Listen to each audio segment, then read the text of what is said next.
Estaba viendo si había otra manera, pero... Bueno, vamos de vuelta entonces.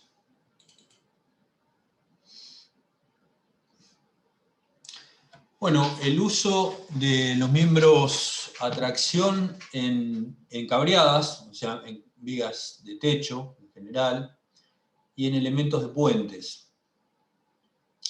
Es importante que ustedes repasen el tema de reticulados. Si nosotros tenemos cargas gravitatorias, digamos, hacia abajo, por ejemplo, en esta cabreada todas las diagonales van a estar a tracción. Y en esta otra que está acá, a ver si vamos a poner...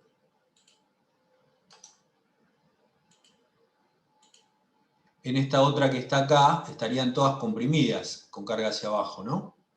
Y acá en esta Warren habría algunas comprimidas y otras traccionadas.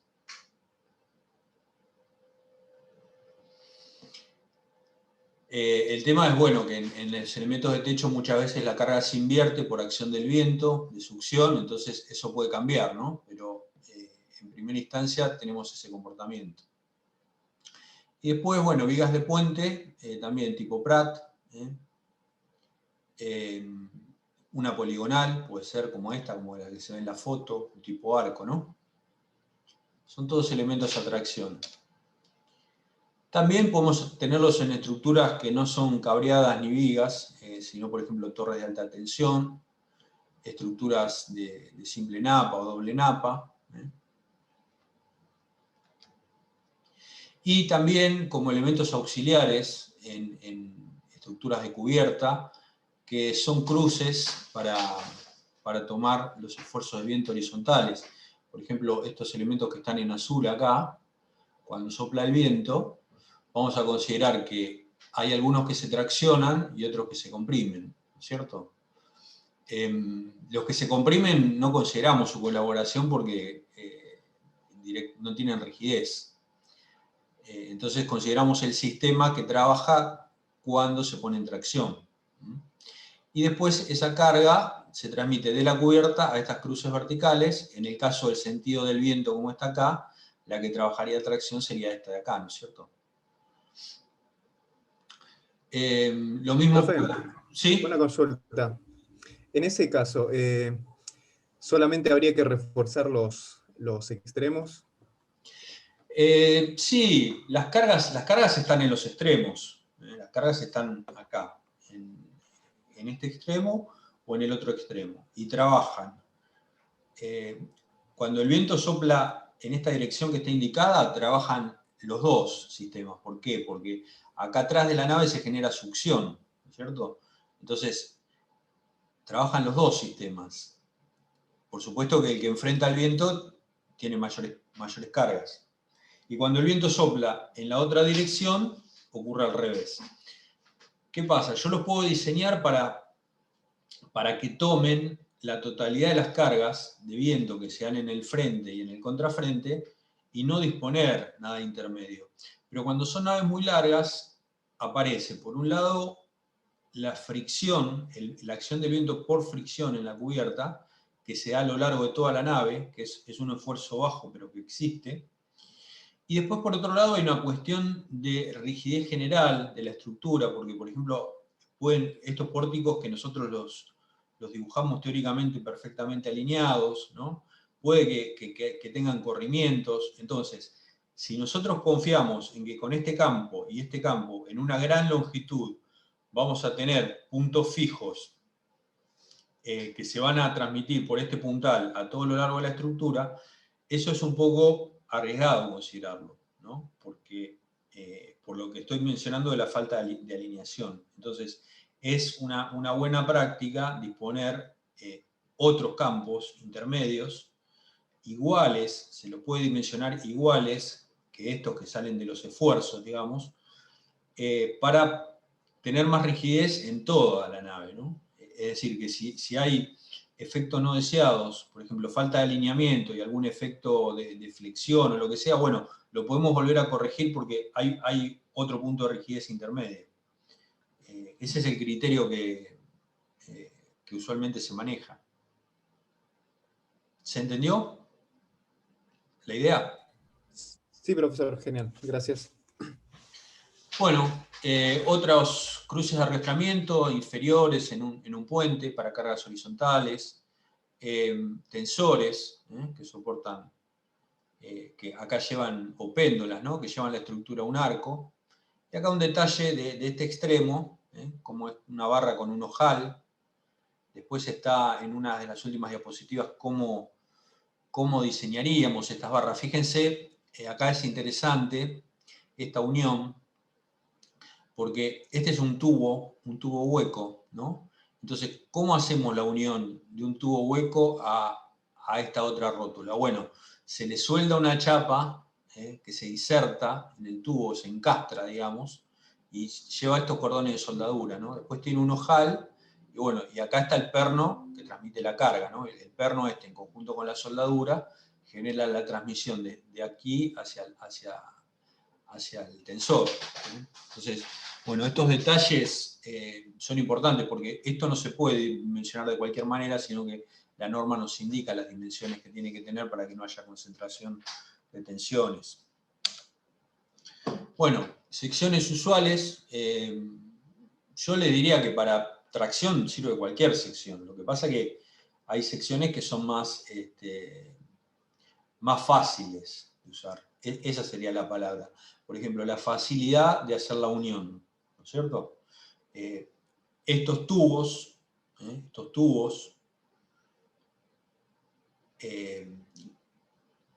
requieren de algún artificio como el que les mostré en la diapositiva anterior para hacer la unión. O si no, hay que aplastarlos para generar un plano, pegarles un martillazo, digamos, ¿no? En la punta y hacer un ojal ahí. Pero eso no está muy bueno, porque estos otros perfiles ya directamente, una de las caras nos da la posibilidad de hacer la unión directamente. También se usan mucho los redondos para cargas bajas y los cables, bueno, para cargas altas en estructuras colgantes. Fíjese que el cable, bueno, en realidad es un conjunto de cables, ¿no? Así que la resistencia es muy alta. Bueno, secciones compuestas también pueden ser, estas que vimos anteriores son simples, ¿no? Y estas son compuestas, es decir que, por ejemplo, podemos tener dos perfiles U con presillas, o podemos tener dos ángulos, o cuatro ángulos, y también pueden estar dispuestos en cruz, como acá, o también pueden estar en esta disposición que parece un cajón, pueden ser ángulos de lados desiguales que no son muy fáciles de conseguir, pero que tienen sus ventajas. Como les decía, la variedad de secciones a tracción es amplia y lo que tiene más que ver es la facilidad de hacer la unión, cómo es el resto de la estructura. Bueno, el efecto de las tensiones residuales, ¿qué pasa? Cuando nosotros tenemos un perfil con estas tensiones residuales que pueden ser de laminación o de soldadura, tenemos zonas traccionadas y zonas comprimidas. Acá ven con T y C. Cuando aplicamos, pero la resultante neta de este conjunto de tensiones es cero porque no hay ninguna carga aplicada, ¿no es cierto? Está en equilibrio. Entonces, ¿qué pasa? Cuando aplicamos la carga de tracción, uno diría, bueno, ¿y la tengo que sumar a la tracción que tengo preexistente? No, no se suma porque el acero redistribuye muy bien las tensiones. Entonces, lo que ocurre es que estas zonas que están comprimidas tienen cierta energía almacenada. Entonces, cuando yo tracciono, hay que hacer un trabajo para descomprimirlas. Entonces, en conjunto, no tengo que hacer un trabajo contra las tensiones que tengo en la sección. Así que para la tracción, el efecto de las tensiones residuales es nulo. No hay un efecto. Respecto de las excentricidades, la tracción es estabilizante, porque al actuar la tracción, la curvatura disminuye, ¿no es cierto? No aumenta. Entonces, tampoco las excentricidades tienen una connotación desfavorable respecto a la tracción. Y respecto a las discontinuidades, bueno, partimos de una distribución elástica de tensiones, o sea que no hay ninguna fibra que haya llegado a la fluencia, y después hay una plastificación. Cuando una fibra alcanza la fluencia, esa fibra se puede seguir deformando, gracias al diagrama de tensión-deformación, que tiene este gran escalón de fluencia del acero. Y entonces las demás fibras se van plastificando también y podemos tener una distribución plástica de tensiones, ¿cierto? Entonces, las discontinuidades, ¿cuál es el efecto que tienen? Bueno, que hay una parte del material que no existe y no trabaja, o sea, el área es menor, pero no hay un efecto, digamos, per se, ¿no?, de las discontinuidades, salvo el de restar área. Bueno, una de las características es la reducción del área bruta. El área bruta de la sección yo lo llamo a la sección afuera de la unión. Por ejemplo, este es un doble T. Bueno, si yo lo considero por acá, donde todavía no está la unión, tengo el área total. Pero ¿qué pasa? A medida que me voy metiendo en la unión, si hago un corte por acá, tengo una disminución por los agujeros que le practiqué. Ahí no trabaja a tracción la pieza. Entonces, ahí surge la idea de área neta. Tenemos un ancho neto, si considero el ala, por ejemplo, solamente, y que es menor que el total, y un área neta, que es la integración de los anchos netos. Hay una tabla, de acuerdo a los diámetros de los pernos que elijamos para la unión, de estos pernos. Bueno, hay una tabla de los agujeros son un poco más grandes. Hay uno estándar, que es el mínimo que necesitamos nosotros, y después hay sobretamaños o agujeros tipo ranura, que se hacen en algunos casos para alargados, son estos, ¿no?, que se hacen para poder facilitar el montaje, por ejemplo. Es decir, si yo tengo el de 5 octavos, el tamaño estándar será 11/16 para ese perno. Y si quiero hacer una holgura, un sobretamaño, bueno, puedo usar 13/16. Si no, puedo usar estas ranuras que están normalizadas. Bueno, ¿y cómo se calcula el área neta? Bueno, fíjense que si tengo una planchuela, ¿no es cierto?, que está unida, por ejemplo, a otro elemento, a otra placa acá, con 3 bulones, yo tiro de acá. ¿Qué pasa? Si yo analizo esta sección AC, tengo que restar a la planchuela, el área de la planchuela sería B por T, ¿no es cierto?, siendo T el espesor, ¿no? Entonces tendría que restar 2 veces el diámetro del agujero que hice por el espesor, ¿no? Si analizo la sección B, tendría que restar uno solo. Entonces, ¿cuál es la sección más desfavorable? Bueno, la sección AC, esta línea de rotura. Pero yo también podría tener una línea de rotura que sea ABC, esta que está acá, ¿no? O sea, desde el borde hasta este punto, después hasta el otro perno interior, hasta el perno que está cerca del borde C y saliendo por el borde C. Podría romper la pieza con este diente, digamos, ¿no?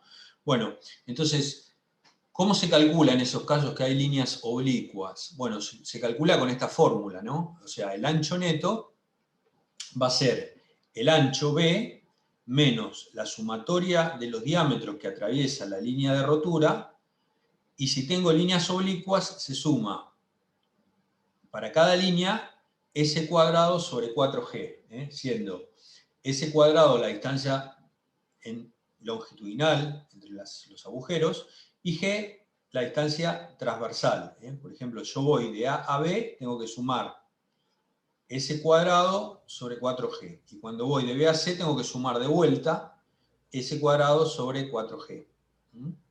Profesor, disculpe, ¿puede repetir qué era la variable S? La variable S está indicada acá. Es, en el sentido de la carga, la separación entre los centros de los agujeros. Bien, bien, lo vi, gracias. Y G es en el sentido perpendicular a la carga. En ese caso, entonces, D son los 3 bulones. D son los 3 bulones, claro, porque vos lo primero que haces es establecer superficie de rotura, ¿no? Entonces, si tengo esta ABC, ¿no? ¿Cuántos bulones atravieso? 3, ¿no? Entonces son 3, no 3 bulones, 3 diámetros de la perforación, que es un poquito más que los bulones. ¿Sí? Bien, bien. Sí, sí, ahí me quedó claro. El material que vos sacás. ¿Eh?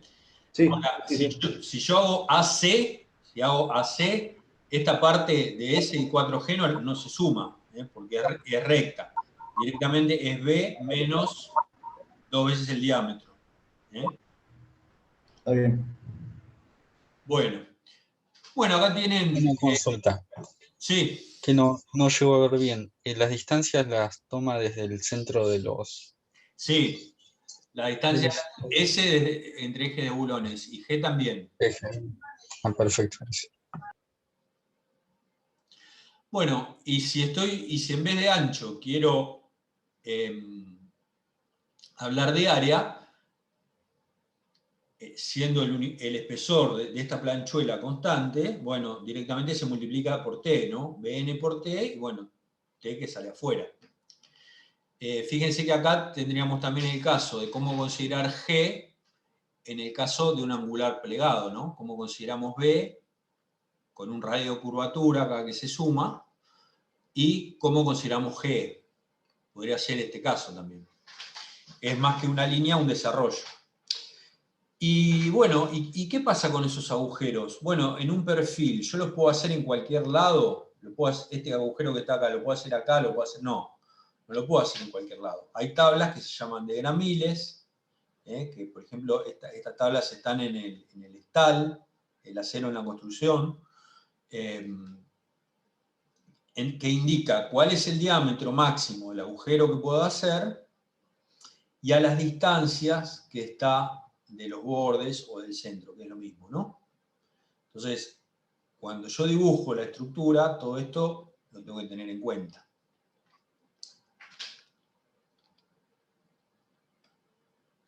Me pueden preguntar también, bueno, ¿y cuál es T? ¿No es cierto? Acá, porque este IPN, yo acá dije que había un T constante. El IPN tiene un T variable, ¿ven? Porque tiene una pendiente acá, ¿no? Entonces el espesor de esta ala es variable.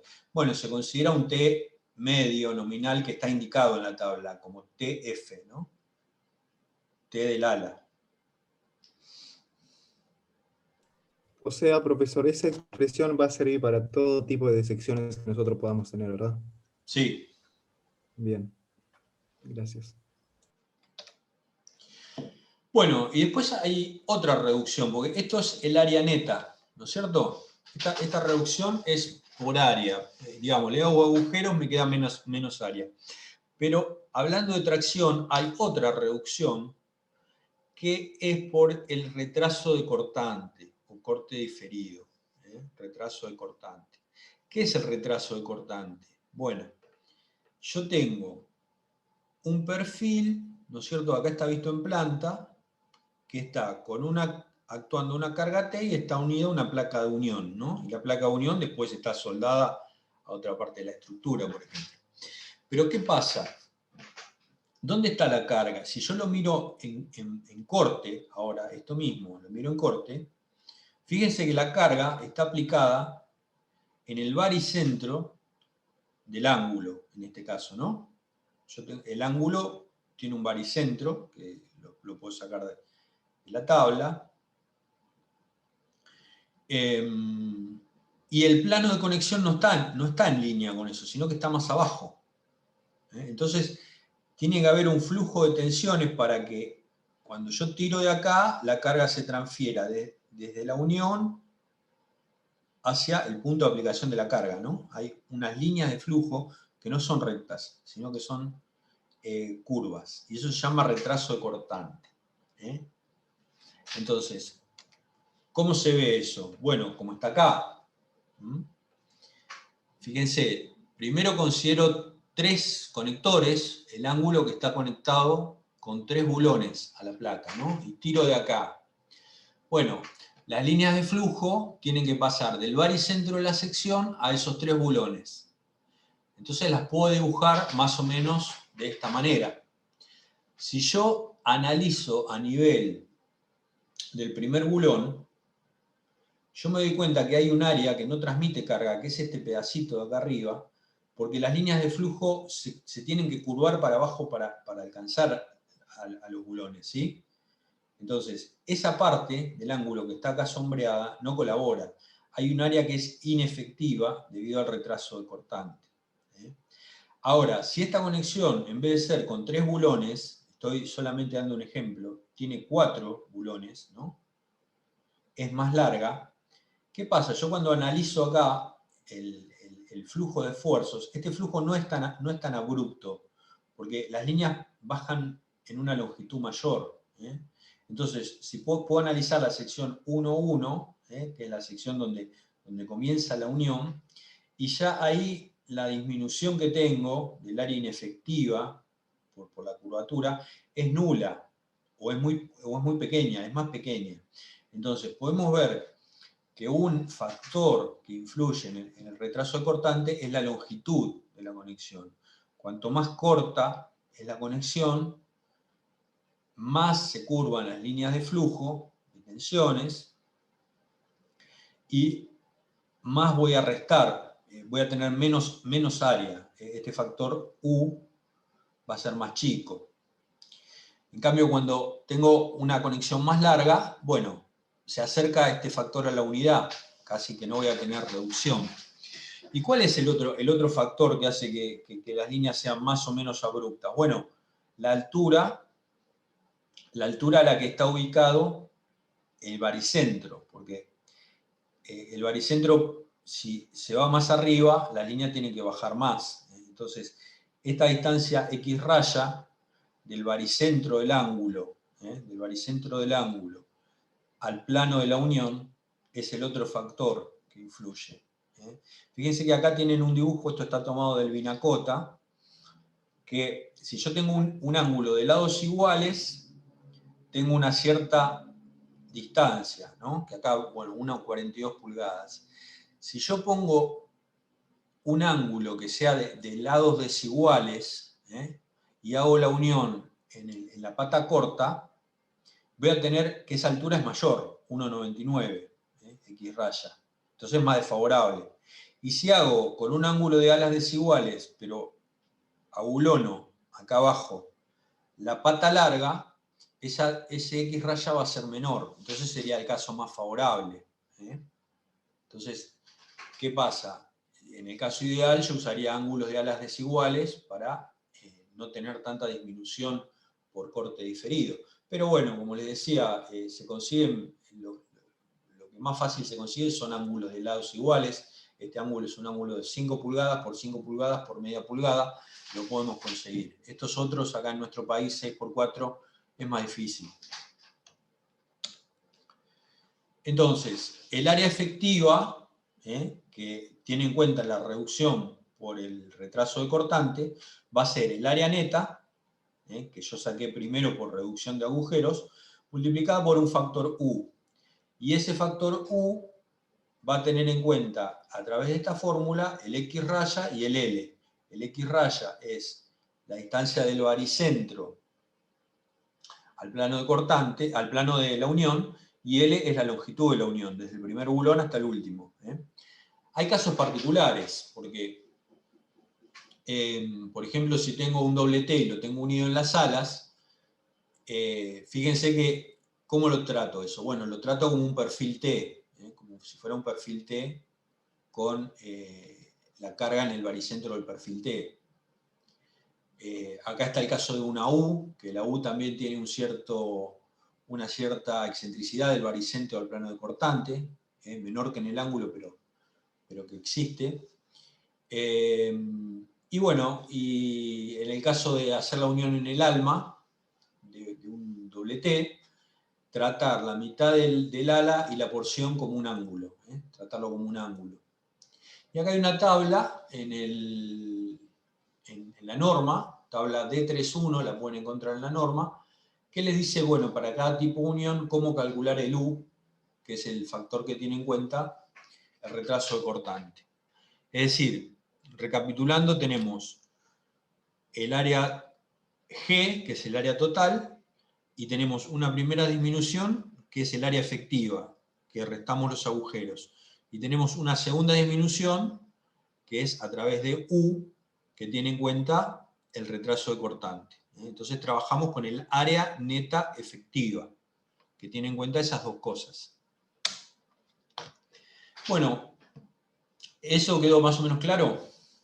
La variable I, profesor, o la variable L que estaba en el denominador, en la expresión de U, ¿cuál era? Disculpe, que no le logré escuchar bien. ¿Dónde? ¿Acá? Sí. 1, la formulación de U es 1 menos X raya sobre L. X raya es la distancia del baricentro al plano de la unión y L es la longitud de la unión.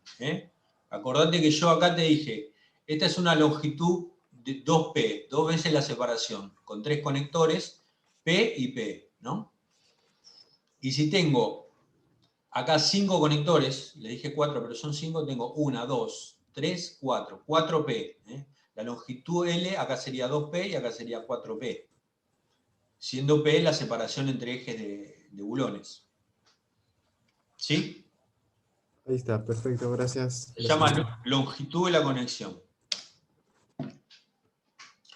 Bueno, la esbeltez. Como vimos, la esbeltez todavía no lo vimos, pero es la longitud de la barra dividido el radio de giro. Lo vamos a ver en compresión, porque para el pandeo es el parámetro fundamental.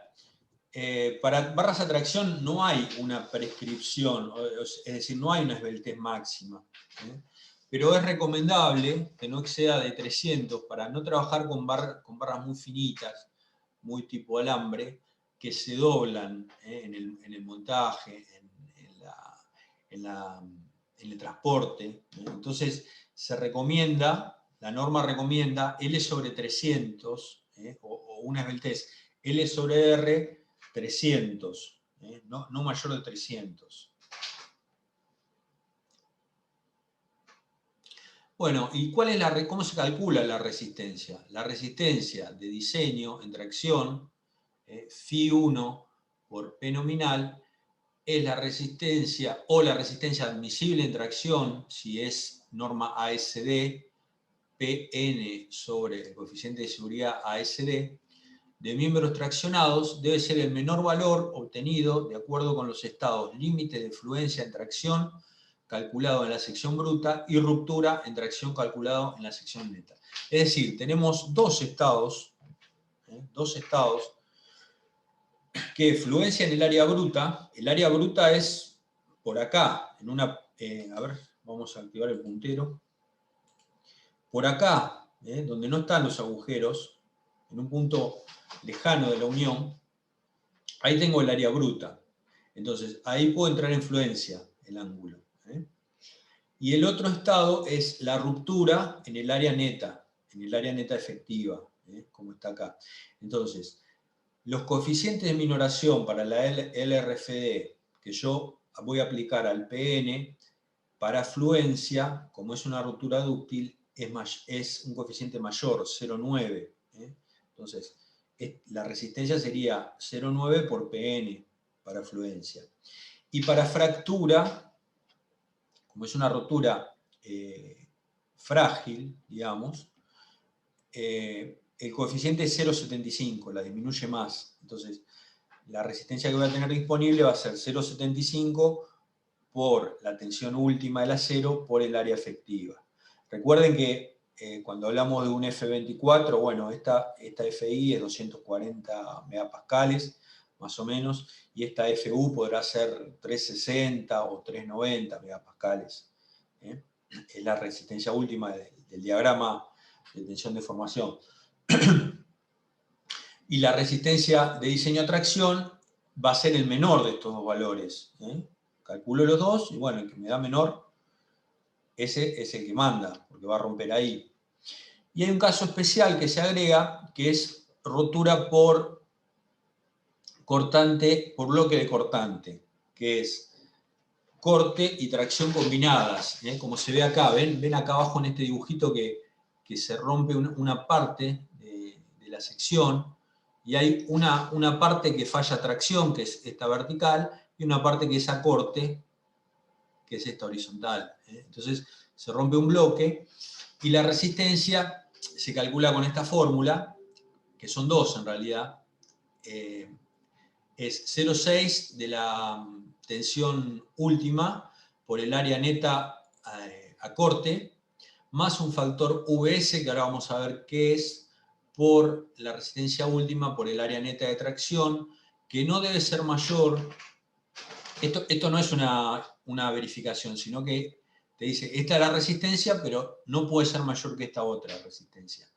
No puede ser mayor que 0,6 FI por el área total a corte, más el factor VS por FU por el área neta de tracción. O sea, la diferencia es que acá toma el área neta a corte y acá toma el área neta con FU y acá toma el área total con FI.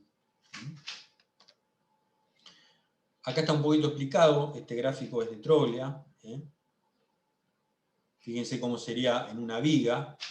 Tengo un área que falla corte y un área que falla a tracción. Se desprende, se desgarra, la porción está en sombreado. Y si es un ángulo, bueno, se desgarra también esta parte y hay un área que falla corte y un área que falla tracción. Entonces, por eso son dos términos. Esto está sacado de los comentarios a la norma y dice, el bloque de corte es un fenómeno de ruptura o desgarre, no un estado límite de fluencia. Sin embargo, la fluencia de la sección bruta en el plano de corte puede ocurrir cuando comienza el desgarre en el plano de tracción si 0,6 de FU excede a 0,6 de FI por AGB. Por lo tanto, la ecuación, esta de acá, impone que el término 0,6 de FI por AGB no debe ser mayor que 0,6 por FU por ANB. Porque el segundo término es igual, ¿no? La ecuación es consistente con la filosofía del capítulo D para miembros en tracción, donde el área bruta es utilizada para el estado límite de fluencia. El área bruta, fíjense, cuando tenemos AG, va con fluencia. Y el área neta, acá donde tenemos el área neta, es utilizada para el estado límite de ruptura. Acá no tenemos área neta efectiva, sino que tenemos, cuando dice neta, es directamente restando la cantidad de bulones que se atraviesan. Igual esto lo vamos a ver bien en la práctica, pero por ejemplo acá, en el área cortante de este ejercicio, la cantidad de bulones que se atraviesan serían 2,5. El de arriba completo, 2 diámetros, el de abajo completo, 2 diámetros, y el de abajo de todo, medio, 2,5.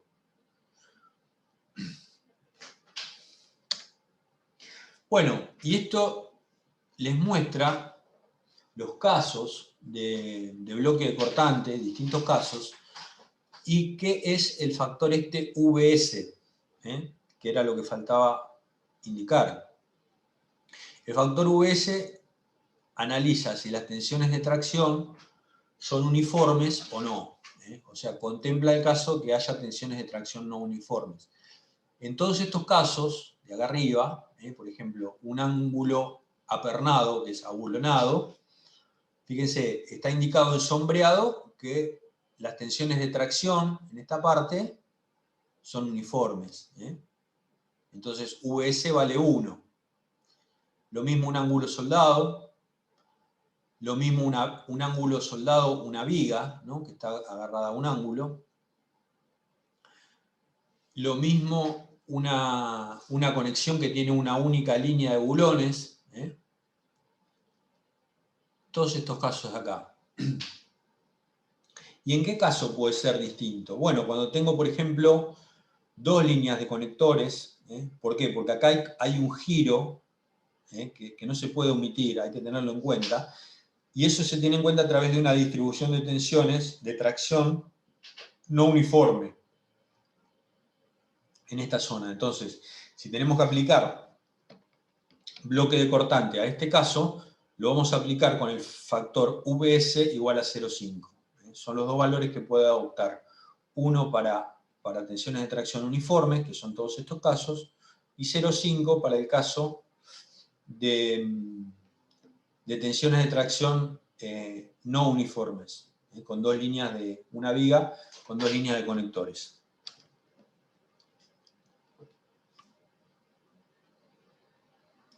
Bueno, me voy a servir un vaso de agua, muchachos, porque estoy...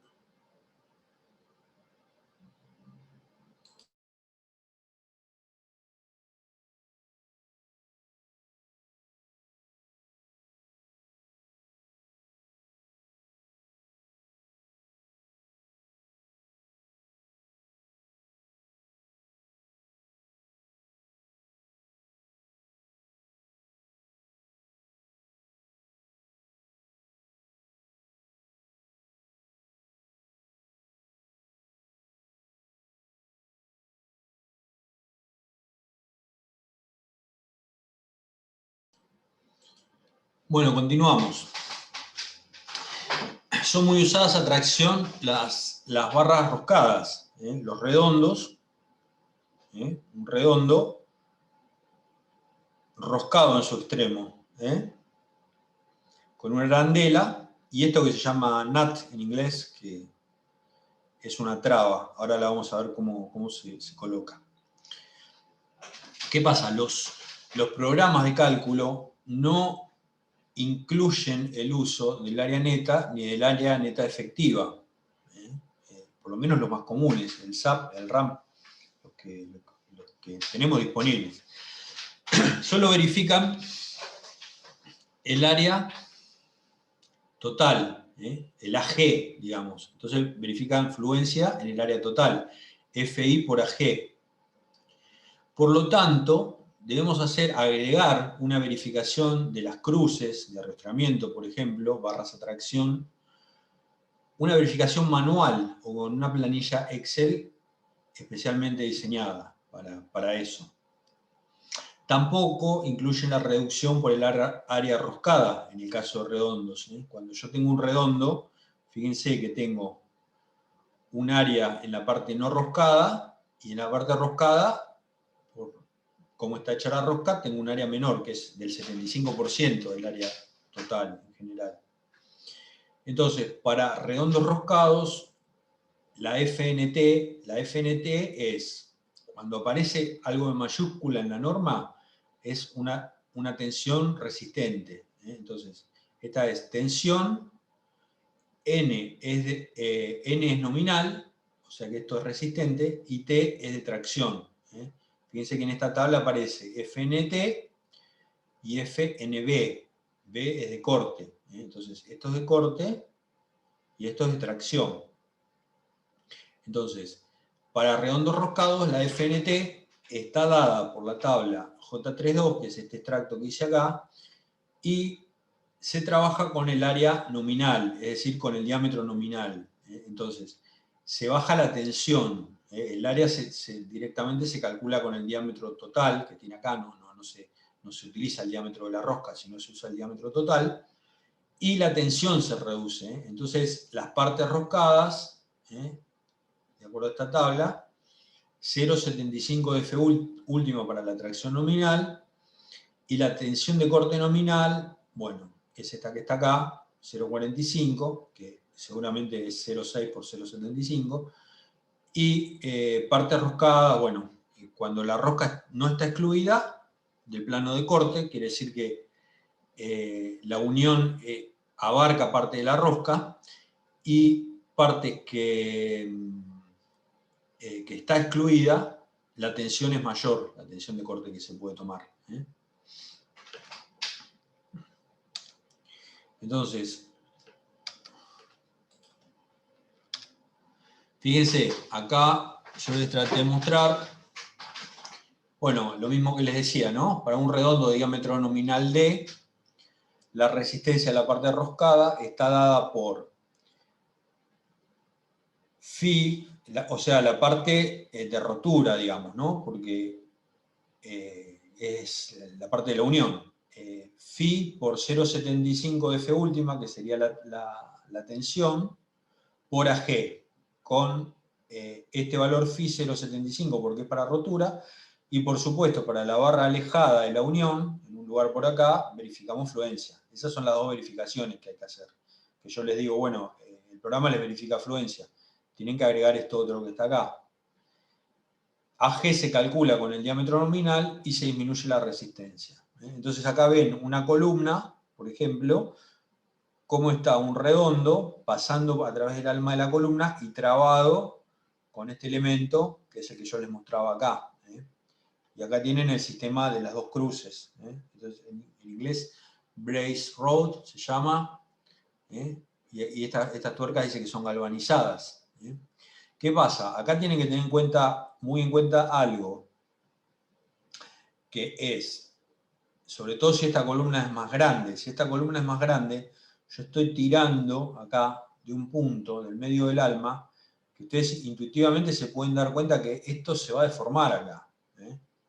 Esto se va a deformar. Entonces, si el espesor del alma no es muy grande, o si la columna es más grande que esta columna que está acá, tengo que tener muy en cuenta la rigidez de esta unión, y posiblemente la tenga que rigidizar colocándole una chapa acá, una chapa acostada, una costilla, para que... punzonado. ¿Eh?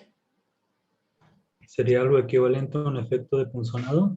Exacto, sí, exacto. Nosotros no hablamos de punzonado, ¿sabes por qué? Porque el acero, más que punzonarse, se va a dejar ir, va a fluir, ¿viste? Entonces, Bien. va a ser raro pero ¿cuál va a ser el efecto? Bueno, que vos decís que este arrastramiento está trabajando, ¿no? Porque yo estoy mirando acá, estoy mirando este punto de abajo, ¿no?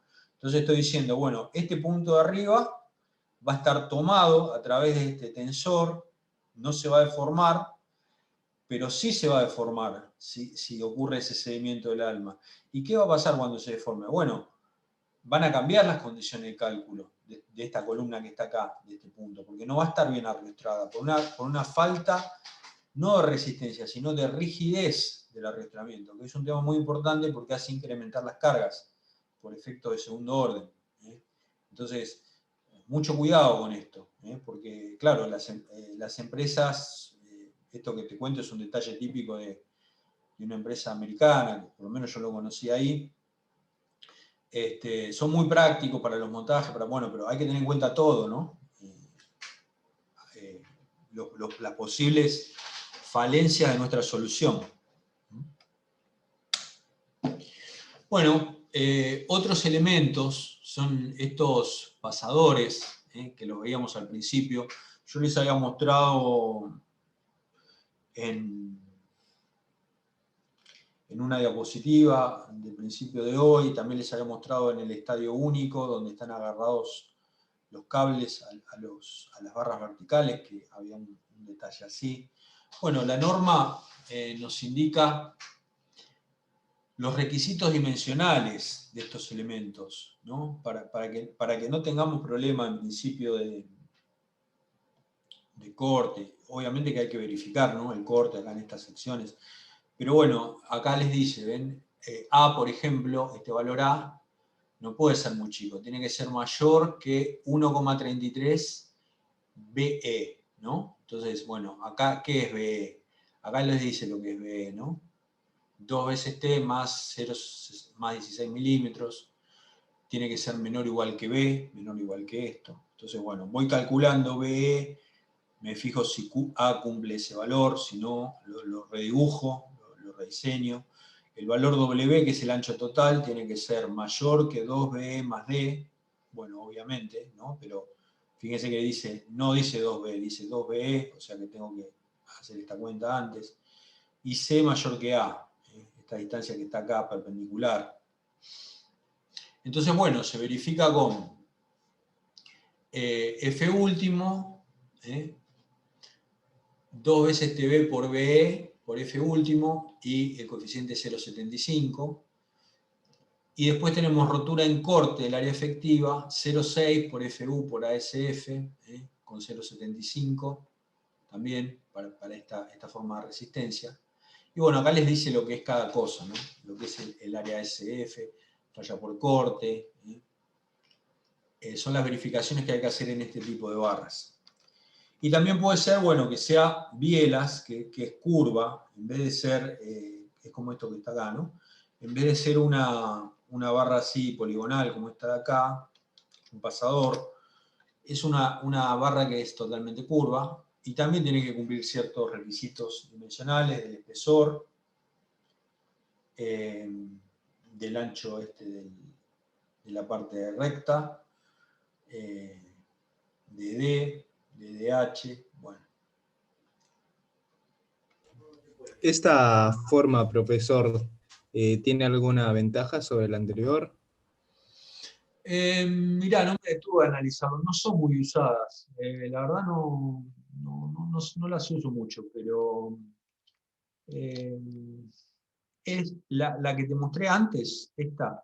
Todo lo que es recto y lo que tiene cortes, así como esto que está acá, es más fácil de fabricar. En el taller, cuando vos lo fabricás, lo mandás a fabricar, no te va a resondar nadie, no lo vas a tener que mandar a cortar con un pantógrafo, ningún lugar especial. Cualquier taller casi te lo va a poder hacer esto.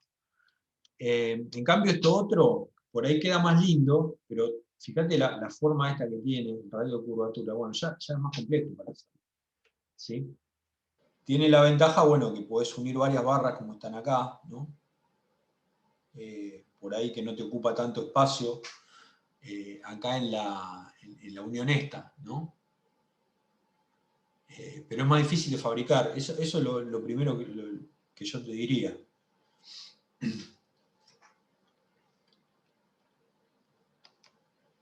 Bueno, y estos son otro tipo de pasadores, otro uso, ¿no? Esto de Corte Inglés debe ser en Madrid, posiblemente. No sé qué estructura es, pero bueno. Ya es la última diapositiva. Como ven, tracción es un tema relativamente sencillo. Lo más importante es que le den bolilla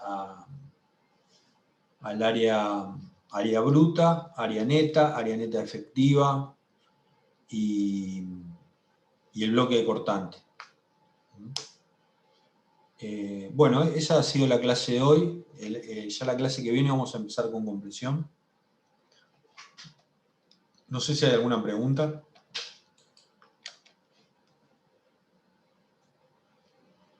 Yo tengo una pregunta más que nada de las guías de teoría, profe. ¿De qué?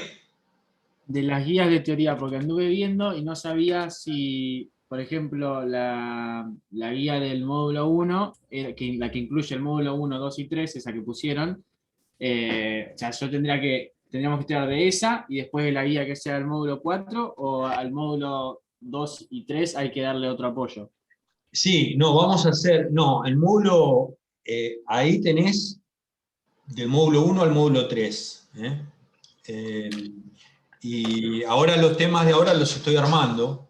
Sí, vamos a hacer otra guía para el módulo 4, para tracción, por ejemplo. Lo que pasa que, bueno, estoy viendo un poco de qué libro ponerlo, qué partes poner, porque, por ejemplo, hay temas como bloque de cortante que ha ido cambiando las normas. No son cambios muy terribles, pero tampoco los quiero confundir, ¿no?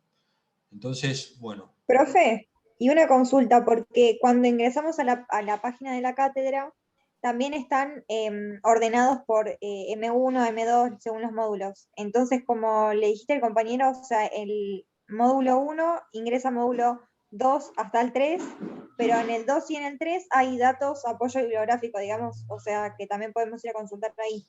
No necesariamente lo mismo que está en el módulo 1, digamos, incluido. Sí, yo de este año apoyo bibliográfico lo único que puse es hasta ahora es ML1, módulo de lectura 1, que reúne cosas de módulo 1, 2 y 3 y algunos videos. Puede que haya quedado material de otros años. En lo que puse yo hay algo hay un capítulo del Vinacota, un capítulo del Trollia, un capítulo traducido del Salmon and Johnson, y hay unos videos, y después hay unos capítulos, que creo que son 2 capítulos de Andrade Matos. Eso es lo que está para los módulos 1, 2 y 3. El de Andrade Eso es Matos. lo que recomendás vos en los PowerPoints, digamos, que pones abajo siempre recomendación bibliográfica. Exacto, pero yo, a ver, la idea mía es que el PowerPoint es como una ayuda para el profesor cuando dicta la clase, reúne los temas, ¿no es cierto?, que entran, pero no puede ser, lo que para mí no va, es que ustedes estudien del PowerPoint. ¿Por qué? Porque primero que no tiene texto un PowerPoint, ¿no es cierto? Son diapositivas, tiene muy poco texto, no entra texto ahí, ¿no es cierto? Y después que el profesor está dando la clase, por ahí omite algún tema no queda claro, se pregunta, bueno, hay dudas, qué sé yo, por ahí en el momento no ocurre la duda, la pregunta, después ustedes cuando van, pero esto cómo era. Bueno, entonces la idea de la bibliografía es que ustedes lean textos y que elaboren los temas, ¿sí? ¿Se entiende? Es decir, Buenísimo, gracias. los conceptos, si un concepto no te queda claro, bueno, podés consultar, por supuesto, pero también podés intentar armarlo vos de la bibliografía, de la manera que te resulte más clara, porque por ahí un mismo tema está en 3 textos, ¿cierto? No sé, ductilidad, ponele, o rotura frágil. Bueno, ¿de cuál te resulta más claro? ¿De cuál te gusta más? ¿Cómo está? Bueno, lo estudiás de ahí. Y los parciales de teoría van a ser a carpeta cerrada, ¿sí? No es carpeta abierta, porque si no, agarran y me copian cosas de los textos, ¿sí? Así que bueno, vayan estudiando, pregunten, no es tan complejo, digamos, no estamos agregando muchas cosas, ¿no? Estamos tratando de que haya más material de lectura, de consulta y que puedan elaborar los temas.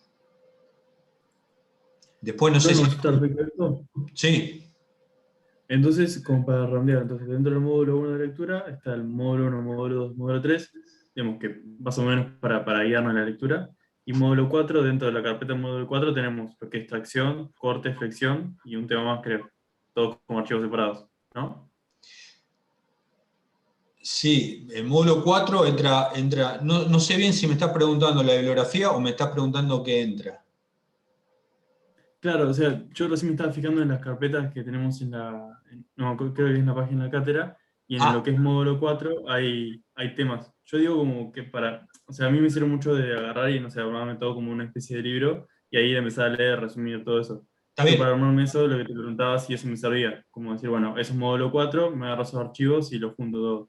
Mirá, no lo revisé todavía, eso quedó del año de las cursadas anteriores, no lo subí yo. La idea mía es armar un cuadernillo igual que el ML1, al ser un ML2, que abarque de tracción en adelante. Ok, perfecto. Entonces. Cuando lo suba les voy a avisar. Pero si a ustedes les sirve lo que hay de otros años, la bibliografía que hay, no hay ningún problema, porque los temas, o sea, la bibliografía no es contradictoria en general, ¿cierto? El otro día un compañero me preguntó por mail, dice que había visto Trolia. A ver, está bueno también, en vez de comentar por mail, plantear las preguntas acá, porque si ustedes me la preguntan por mail, solamente se enteran ustedes. Si la preguntan acá, por ahí lo escuchan más compañeros. Me preguntaba, ¿por qué en Trolia los coeficientes de LRFD son distintos? Si está basado en la LRFD. Y yo le digo, no. Trolia está basado en el CIRSOC, ¿sí? Entonces, hay una pequeña diferencia en algunos coeficientes de viento que el LRFD toma 1,6 y el CIRSOC toma 1,5, ¿sí? Entonces, de ahí está la diferencia. Entonces, pueden encontrar esas cosas, pero tiene una razón de ser y Trolia lo explica y dice, bueno, cuando se hizo la CIRSOC, se estableció que si el viento se analizaba con la normativa CIRSOC que había sido también renovada de viento, se podía utilizar en vez del coeficiente 1,6 de la LRFD, un coeficiente un poco más benigno de 1,5. Entonces esa es la explicación. Está en Trolia ahí, ¿no? ¿Por qué le compara las normas y, bueno, de dónde salió una cosa, de dónde salió otra? Está bueno para que lo sepan. En vez de decir, bueno, el coeficiente es tanto o es tanto, estudiarlo de memoria o saberlo, bueno, de dónde salió, por qué se cambió, etc.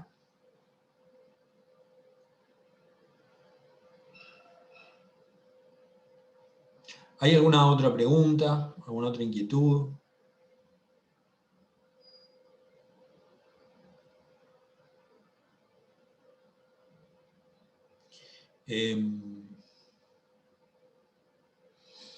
Las comisiones de Santiago Ciarreta las vamos a distribuir con otros ayudantes por un tiempo. No sé si les dijeron o se pusieron en contacto con él. Y nos mandó un mail. Eso quería preguntar yo, ¿con qué link nos conectábamos? ¿Qué tal, Carlos? Buenas tardes. Yo ahí dejo los chicos, yo soy Fernando Meseri, los que estén conmigo, los que hayan hecho Santiago, ahí pongo el link en el chat. Es un Sí, Google Meet. nosotros. Vale, gracias. Dale, ya te lo mando al chat, ¿eh? Los que están conmigo se quedan conmigo. Voy a dejar de grabar porque ya esto ya no forma parte de la clase. ¿Cómo andan, Carlos?